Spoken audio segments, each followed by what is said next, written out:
Hello everyone and welcome back to Wildlight. I'm Gray Wilder and I'm so excited for today's episode again because today I'm going to be talking about some field notes from Nepal.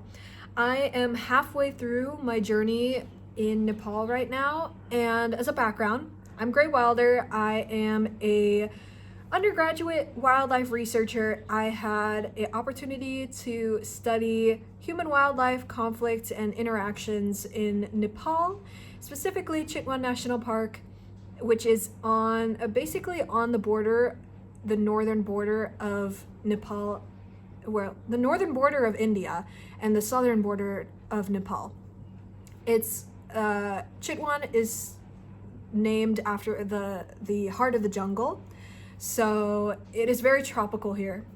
And I got this opportunity through my university's grants and also some connections that I made this year to international organizations. So I right now am talking to a lot of people in the surrounding communities of the park, talking to them about how wildlife impacts their daily life. And these interactions here are so interesting because of the complex feelings that come with the fact that tourism is the main economy of this area, wildlife tourism.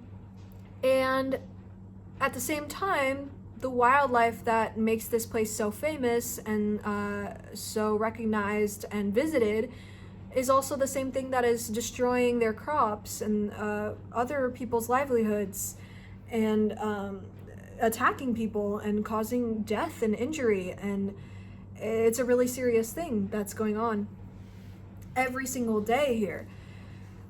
And not only do they have to deal with rhinos, the Asian one-horned rhino, they also have to deal with elephants. They also have to deal with tigers. These animals are highly, highly dangerous and somewhat unpredictable. And there are strategies to reducing human-wildlife conflict with these animals, but there is only so much that can be done within a certain budget and range. So what I'm doing with my research is connecting people's opinions and perceived effectiveness of different strategies and collecting them and compiling them to hopefully be able to push out better recommendations for strategies to help reduce human wildlife conflict and promote coexistence. So that is a lot of jargon, but if you want me to describe it any further, please put it down in the comments below. I am happy to describe everything that I'm doing here and studying here. But without further ado, I wanted to kind of talk about some field experiences that I had here. And I think I just kind of want to like rant a little about like some of the funny moments here.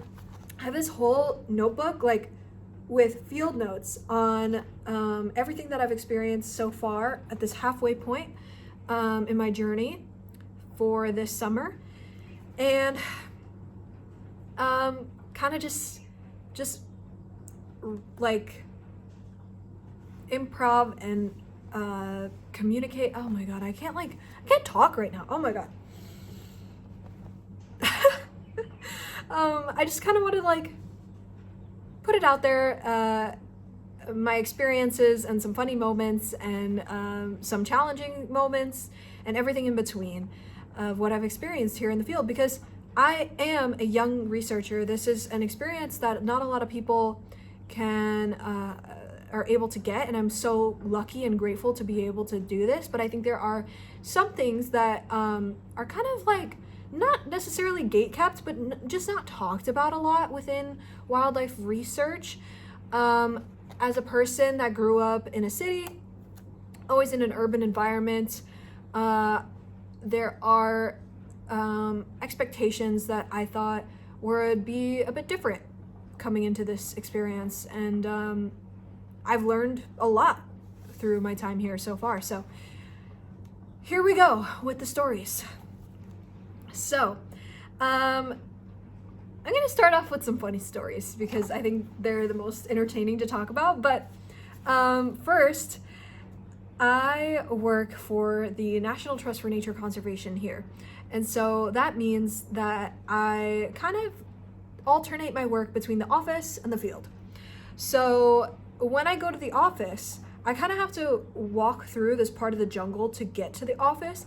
And there's wildlife technicians that work in the area next to the office, and they have orphaned baby rhinos that stay in that area near the office, and they are so cute. Oh my gosh, guys, they're the most adorable things you'll ever see. Like, if you see my TikTok right now, it's literally all rhinos. By the way, I got like a TikTok that got like 20k views today. I was like, wow, this is like the first time I've ever like gotten views like that, and I was like, it kind of felt good for a sec. Anyway,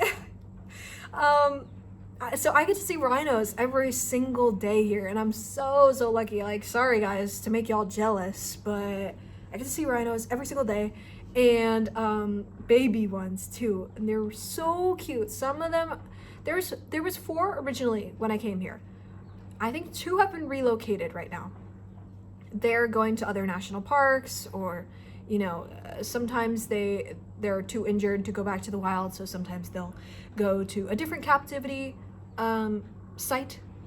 And so for now, there's 2 left, and they are so cute.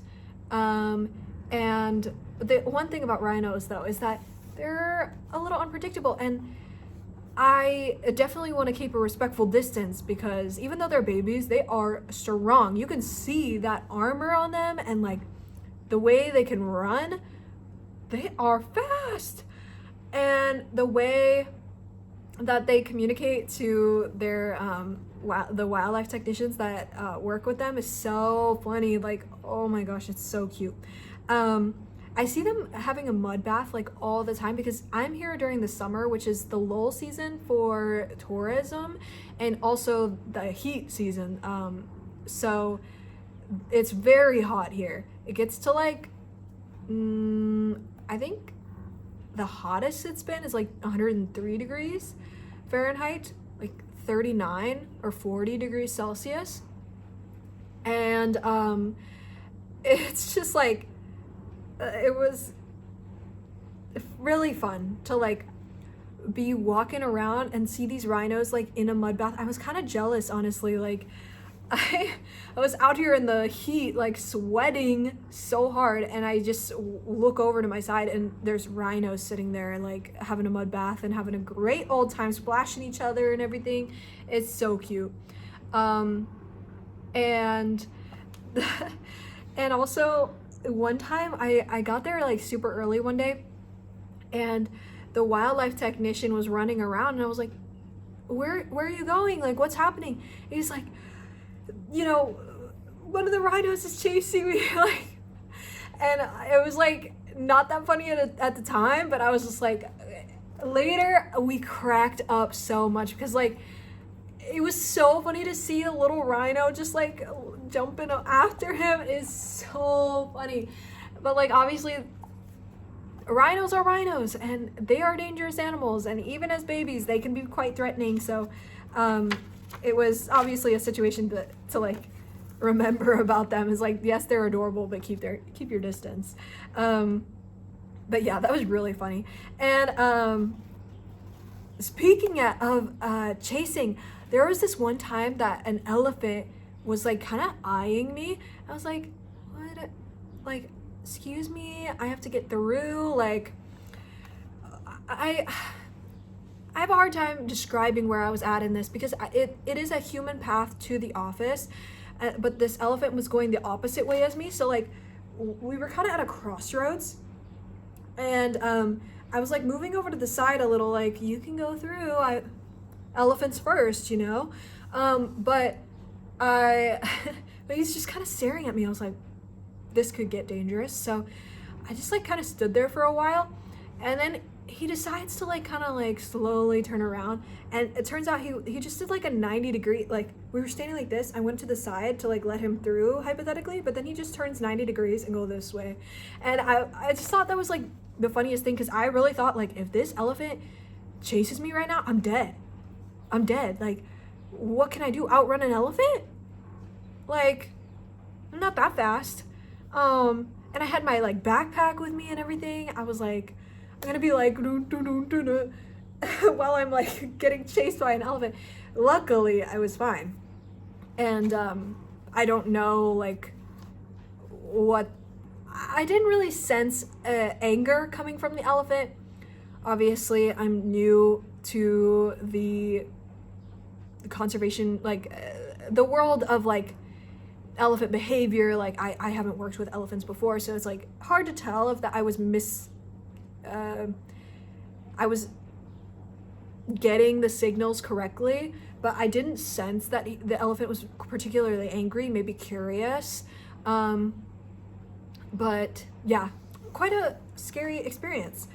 And then another scary experience was I was in a canoe, and we were traveling through the river to get to this like alligator, or not alligator, oh my god, this gharial crocodile breeding center, where they breed a lot of gharial crocodiles to re-release back into the wild, because their wild population has been dwindling like a lot because of overfishing and other stuff like that. So while we were going to this location, I was in a canoe, and this canoe was like rocky, guys. Like we were like, at every single turn it was like and like if I repositioned myself, like got up to like adjust my chair or something, it was a no-go. Like, oh, like there were like maybe 5-6 people with me, and I was always concerned of like, is someone gonna rock the boat and tip us? Because the most scary part of that interaction, like if you fall out of a canoe, like whatever, like get back on, you're gonna be wet, but whatever. The scary part for me was that at every single turn, literally like maybe every 2 minutes, less than every minute, you'd see another crocodile. And there are 2 types of crocodiles in Nepal. For those of you who don't know, there's gharial crocodiles, which only eat fish. They're not gonna be like harmful. They're not gonna attack me or anything. And then the other kind, the more dangerous kind, is mugger crocodiles. And gharial crocodiles are endangered. They are quite hard to find. So I really didn't see that many on the canoe ride. But what I did see a lot of every single minute was another mugger crocodile. And I was like, this is actually terrifying. Like if we tip the boat right now, and I asked the guy behind me, I was like, does this thing tip over a lot? And I felt like really really embarrassed about that. To be frank, I was like, oh, I'm like the American that's like, oh, are we gonna tip over? But like, I was really concerned. Like, if we fall over, we're in a river that's like full of crocodiles. Like, and crocodiles, mugger crocodiles, can eat humans. They will eat humans. They eat everything. They don't just eat fish. They can eat other crocodiles. They can eat buffalo. They can eat baby. I might rethink the baby rhino one, but they can eat a lot, and they can definitely eat a human. So I was sitting there in this boat, rocking around, and I was like, bro, like, are we about to die right now? Like, I never took it that seriously. I wasn't like trembling in fear or anything, but like I was like, this could be concerning. Like, there could definitely be something that happens. Luckily, we didn't fall over or anything like that, and that was all good, but definitely scary. Then another story. Oh my god, all my stories are kind of scary, I'm realizing. But like, I hope that you know that like this whole trip has been like amazing, and I've never once felt that unsafe here. Like, there's always times where something could go wrong. There's always a what if, but like nothing has ever gone wrong in this trip, and there's always like times where you think like, oh, if this happened, that could be really scary, but like obviously it didn't. So anyway, another scary story about the field. I was in a Jeep and we were traveling to a different survey destination, and all of a sudden at my feet, I see something crawling on my foot, and I look down.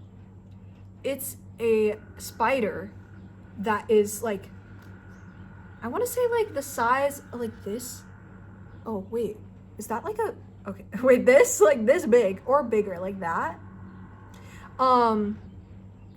And it was like probably one of the biggest spiders I've ever seen, because like for me, I deal with American spiders, like I don't know, they're kind of small, they're kind of like, I don't know, like for me, I'm not scared of spiders, but this guy was big, and like it was like striped, so it had like black and white stripes, and I was like, this is like some sort of orb weaver or something, like this could be like potentially maybe dangerous.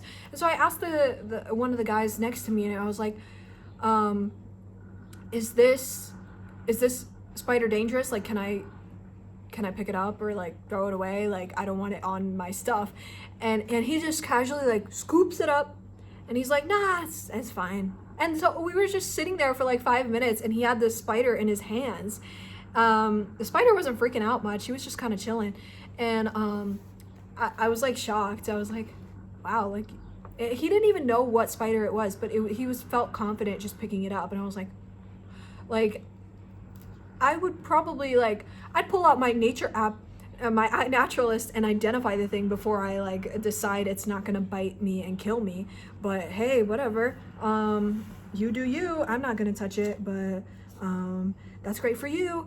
And so yeah, that was the story of the spider. Eventually he just put it on the top of the Jeep, and so I'm sure he flew away and found a place to put his webs. But yeah, that was a really interesting story about a spider. I still haven't found out what kind of spider that is. I should identify that. But another thing I've seen a lot here is at night here, animals go into the street. Like, there's a ton of stray dogs here for one, which is interesting, but then rhinos go into the street almost every single night here. I'll see a rhino in the street, and people are just crowding around. Some people are recording, some people are just like, you know, just watching it walk by, and it's so chill. It's like there's people driving around it, and like there are rhinos that go into the street and walk around, and like almost every single night, to the point where now like I feel like I don't even have to go out anymore. like the first week that I was here, I was going out every single night to see this rhino go into the street and go like looking for rice fields, because that's ultimately what they're doing, is like finding rice fields to snack on, which is part of what I'm studying, is that interaction between humans and wildlife, and the negative potential side effects of living near wildlife that could potentially eat your crops and deplete your source of livelihood. So it was really interesting for me for the first like couple weeks that I was here to go see that every single night. And now I feel like maybe I should still keep on doing that, but it's almost like a routine at this point that I'm like, I don't even have to go out there. I know that's a rhino on the street right now. And it's so weird that it's like normalized in my head after only like a month and a half. But yeah, that's so funny. And then also I should say that the birds here are so incredible. Like every single person I've met here, every local is obsessed with the birds. I don't know what it is, but like everybody loves birds here. If you are an ornithologist or are just like an avid bird watcher, come to Nepal, specifically Chitwan National Park, because you'll see so many types of birds. Everyone around here is so like interested in like birds and will identify stuff with you. I was talking to one of my best friends who's a birder, And I was telling him, like, you should come here. Like, you need to be here right now because I can't relate to everybody here because I'm not a birder. But, like, obviously I'm still so excited to see all the birds, but I don't have that background. So I'm happy to hear them talk about it, but like I can't really input much myself. And I think anyone who's an avid bird watcher will have a fantastic time talking to the locals here because they love birds here. And I literally am in this room with this window right here, and I'll see birds come onto my window and just hang out there and just chill. But when I make eye contact with them for too long, they'll fly away. But like, it's so amazing waking up to hear birds all the time is such a underappreciated thing. Like this soundscape that I'm living in is like one of those things that you watch on YouTube to help put you to sleep. It's like the birds, the wind, the rain. It's like it's beautiful and it helps you go to sleep. So I just really appreciate that about being here. I also want to appreciate the amount of times that I've ridden a motorcycle since being here. Like, as someone who's traveling around the national park to survey a lot, I'm having to go on motorcycles, like motorbikes, a lot. And it's really fun, honestly. Like, I kind of have a whole new appreciation for that now.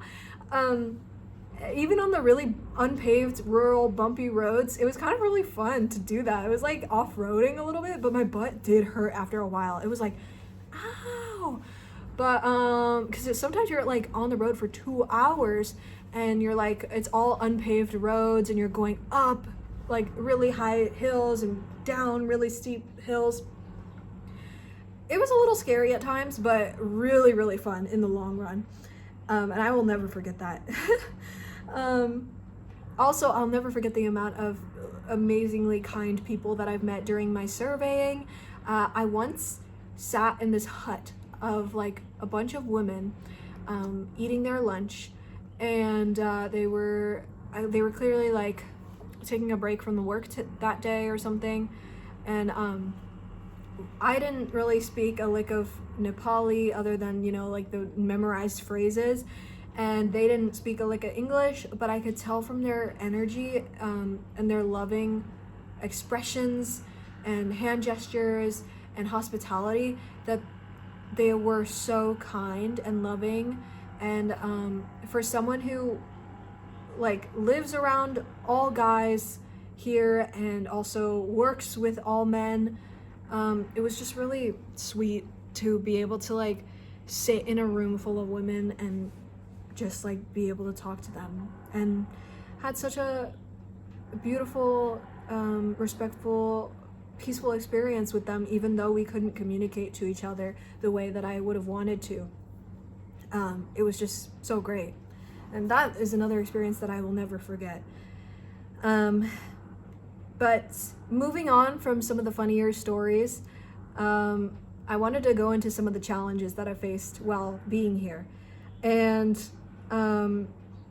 some of the challenges outside of the research challenges, which is like the complexity of human-wildlife conflict and how extensive the programs are here for fixing human-wildlife conflicts, mitigation tools and education tools and economic opportunities and ways of paying back families who have been injured or economically hurt by wildlife from the area, and finding ways to like improve upon that or use my international knowledge to contribute ideas and learn from theirs.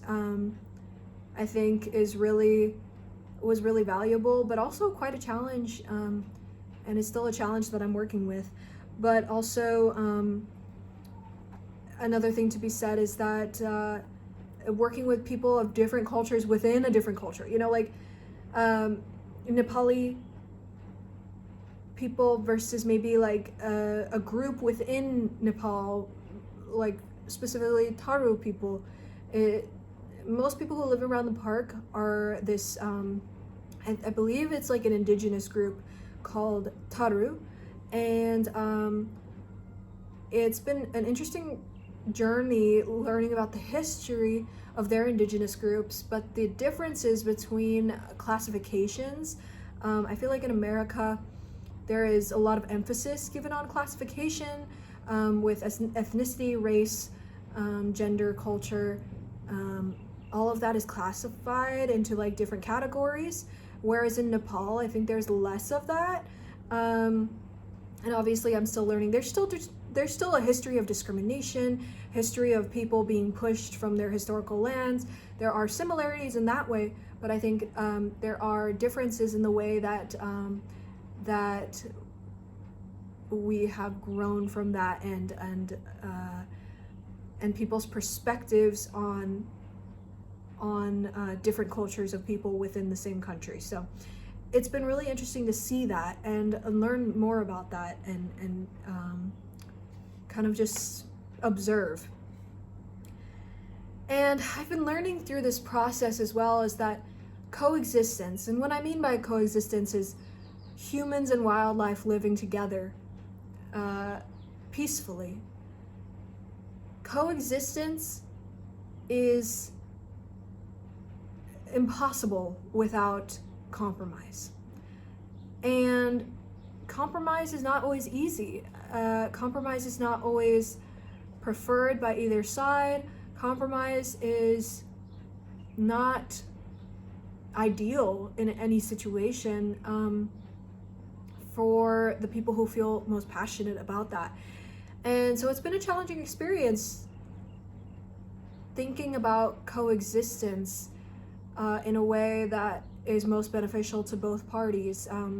Both parties being the health, livelihood, and happiness of humans, and the health, livelihood, survival, and happiness of wildlife. It's something that I'm still grappling with, and I think it's something that science is still grappling with. But I think I'm learning a lot through like a crash course here.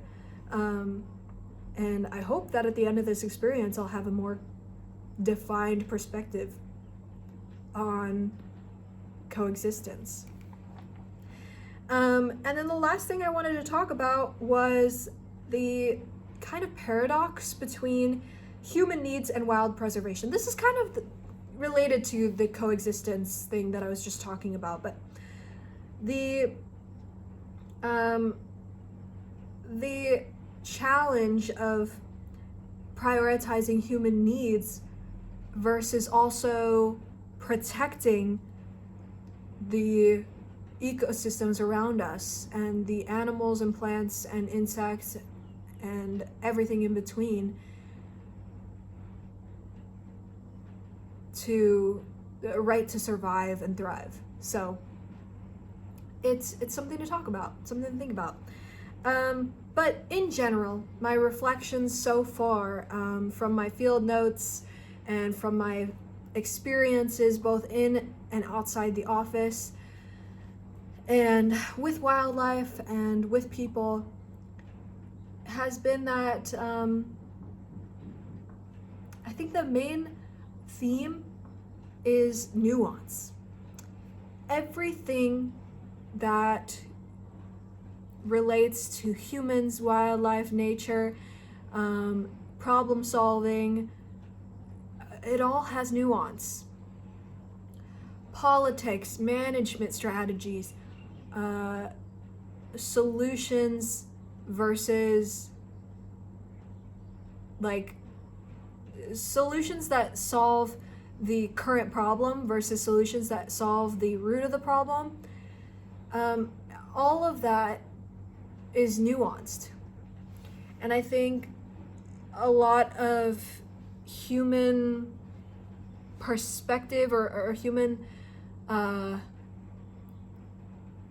needs like gravitate towards a black and white or a concrete line or a moral right or wrong, a yes or a no.